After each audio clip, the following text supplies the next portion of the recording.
নারায়ণগঞ্জ জেলা সড়ক পরিবহন শ্রমিক ইউনিয়নের অধীনে বৃহত্তর শিমরাইল সড়ক পরিবহন শ্রমিক পরিচালনা উপকমিটির কার্যালয়ের শুভ উদ্বোধন করা হয়েছে। শুক্রবার বেলা 11টায় সিদ্ধিরগঞ্জের ঢাকা চট্টগ্রাম মহাসড়কের চিটাগাং রোডস্থ সৌদি বাংলার সামনে বৃহত্তর এ কার্যালয়ের আনুষ্ঠানিক শুভ উদ্বোধন করা হয়। সাদ্দাম হোসেন মুন্নার তথ্যচিত্রে বিস্তারিত।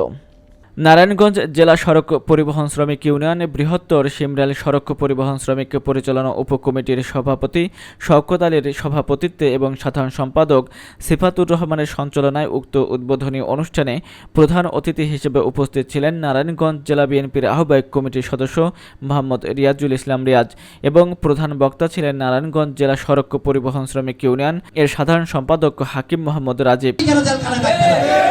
আমি তাই এটার তীব্র প্রতিবাদ জানাচ্ছি, যারা কালকে রাত্রে এখানে নাটকের অবতারণা করেছিলেন সেই দোষরদেরকে খুঁজে বের করা হোক এবং সেই দোষররা যে এখানে একত্রিত হয়েছে তাদেরকে একত্রিত করার জন্য যারা পিছনে কাজ করেছে তাদেরকে খুঁজে বের করা হোক।